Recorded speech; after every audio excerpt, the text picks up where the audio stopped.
السلام علیکم عزیزان من، سب کو بلاگ میں خوش آمدید۔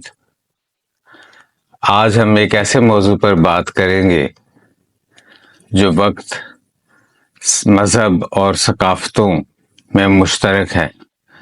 وہ ہے انصاف۔ انصاف وہ اصول ہے جس نے سلطنتوں کو بگاڑا یا بنایا، جس نے تہذیبوں کے رخ کو بدل دیا۔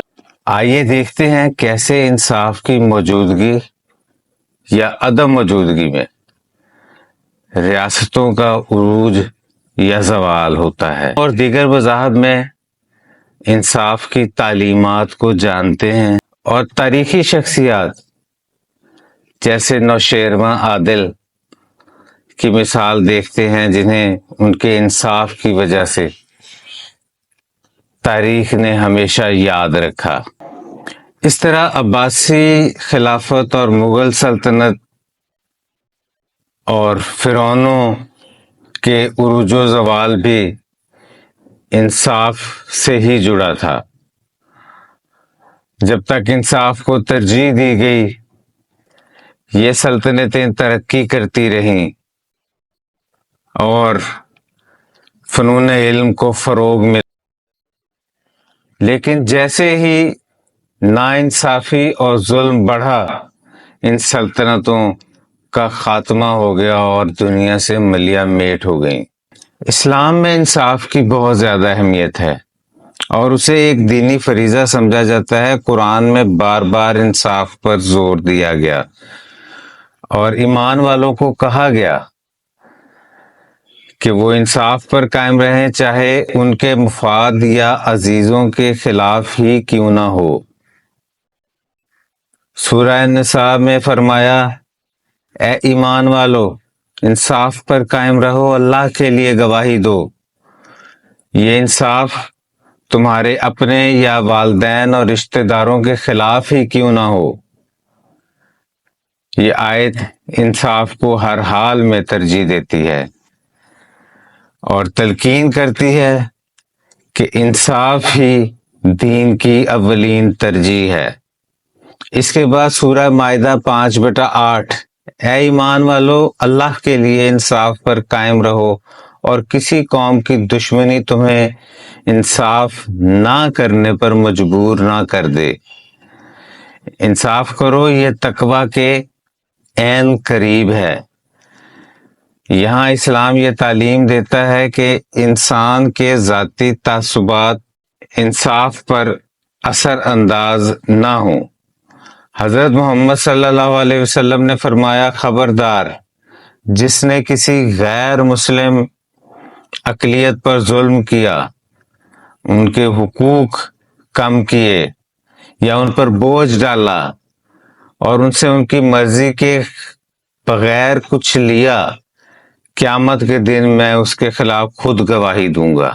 اس حدیث سے ظاہر ہوتا ہے کہ اسلام میں انصاف صرف مسلمانوں تک محدود نہیں، بلکہ اسلامی ریاست میں انصاف سب کے لیے یکساں ہے۔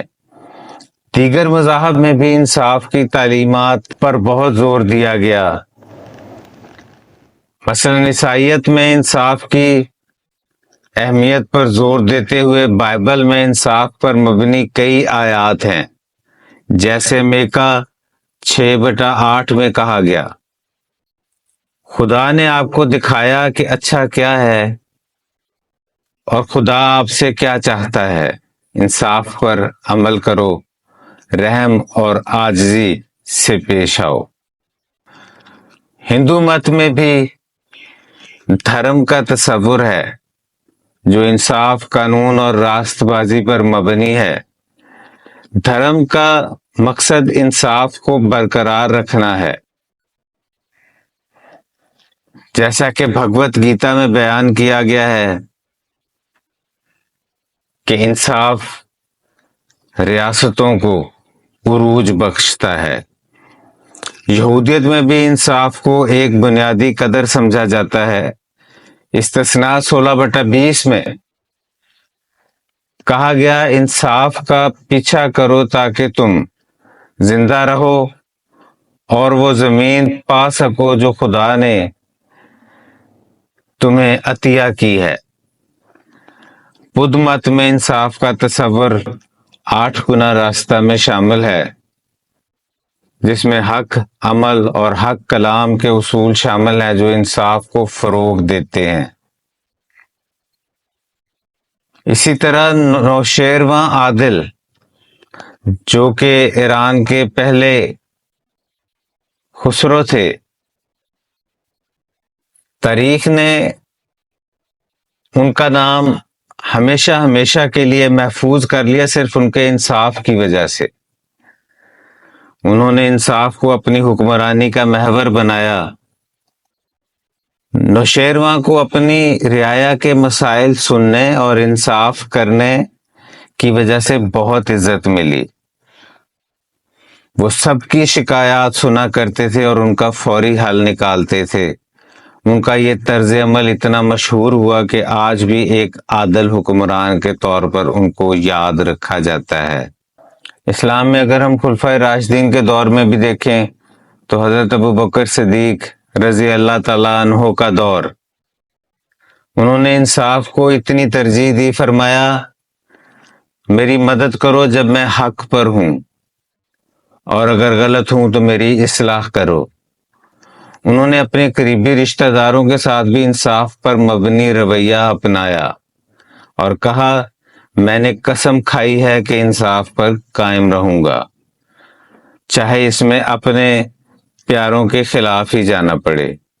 حضرت عمر رضی اللہ تعالیٰ عنہ، جو کہ شاہکار رسالت ہیں، حضرت عمر فاروق کا جو لقب ہے فاروق، الفاروق کہا ہی اسے جاتے ہیں جو فرق کر سکے حق اور باطل میں۔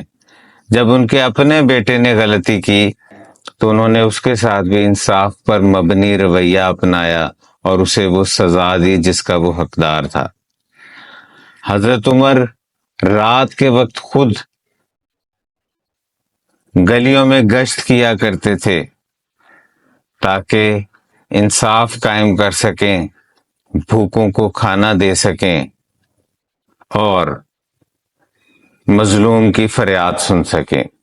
حضرت عثمان رضی اللہ تعالیٰ عنہ نے بھی اپنی خلافت میں تجارت کے لیے انصاف پر مبنی اصول قائم کیے، عوام کی فلاح و بہبود کے لیے ذاتی مال بھی خرچ کیا تاکہ قحط کے دوران ہر فرد کو فوری مدد مل سکے۔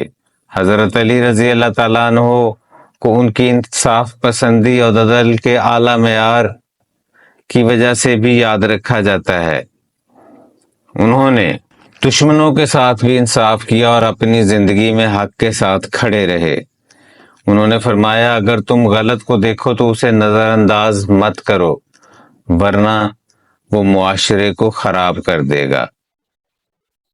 یہ عظیم صحابہ کے طرز عمل سے ظاہر ہوتا ہے کہ اسلام میں انصاف صرف ایک نظریہ نہیں بلکہ اس پر حقیقی طور پر عمل بھی کیا گیا۔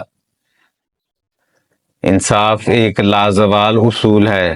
جب انصاف قائم ہوتا ہے تو امن، اعتماد، خوشحالی پیدا ہوتی ہے، اور جب انصاف ختم ہو جاتا ہے تو بدامنی اور انتشار بڑھ جاتا ہے۔ ہم سب کو بھی اپنی زندگیوں میں انصاف پر عمل کرنا چاہیے تاکہ ایک منصفانہ اور پرامن معاشرہ تشکیل دیا جا سکے۔ ہم اگر یہ سمجھتے ہیں صرف ایک تاریخ ہے اور اس کا آج سے کوئی لینا دینا نہیں تو یقیناً ہم غلطی پر ہیں۔ جب اسلام کو ہم ایک ابدی دین سمجھتے ہیں تو پھر ہمیں ان اصولوں کو دیکھنا ہوگا۔ انصاف کے مقابلے میں لفظ ظلم آیا ہے۔ اگر ہم انصاف نہیں کر رہے تو ظلم کر رہے ہیں۔ آج ہمارے ملک میں جو حالات ہیں یہ اسی ظلم کی وجہ سے ہیں کہ ہم اپنے لوگوں کو انصاف نہیں دے پائے۔ ویسے تو شروع سے ہی ہماری عدل کی تاریخ کوئی بہت اچھی نہیں ہے، لیکن 3-4 واقعات ایسے ہیں جو کہ باعث بدنامی ہیں۔ 2-2.5 سال میں جو کچھ ہوا ہے، ایسا ظلم شاید قدرت ہمیں کبھی معاف نہ کرے۔ ہم جن حالات میں ہیں، ہم اپنے کیے کی وجہ سے ہیں۔ یہ ہمارے اعمال ہیں جو ہمیں آج اس مقام تک لے کر آئے ہیں۔ ہمارے ہاں تحصیلوں اور اضلاع کے اندر چھوٹے چھوٹے فرعون ہیں، پھر صوبوں کے اندر ان سے بڑے فرعون ہیں، اور پھر سب سے بڑی سطح پر سب سے بڑے فرعون اور قارون اور حامان ہیں۔ بات زد عام ہو، وکیل کو کیوں فیس دینی؟ جج خرید لیتے ہیں۔ تو کیا خیال ہے؟ کیا ایسا معاشرہ انصاف فراہم کر سکتا ہے؟ اگر نہیں کر رہا تو ظلم کر رہا ہے، اور اگر ظلم کر رہا ہے تو اس کی بقا مشکل میں ہے۔ آپ کے ساتھ یہ سفر تاریخ، مذاہب اور انصاف کی قدر کے بارے میں شیئر کر کے آج خوشی ہوئی۔ براہ کرم اپنے خیالات کو کمنٹس میں ضرور لکھا کریں، اور اس چینل کو سبسکرائب کرنا نہ بھولیں تاکہ آپ کو ایسی ویڈیوز ملتی رہیں۔ آپ کا بہت شکریہ۔ اللہ حافظ۔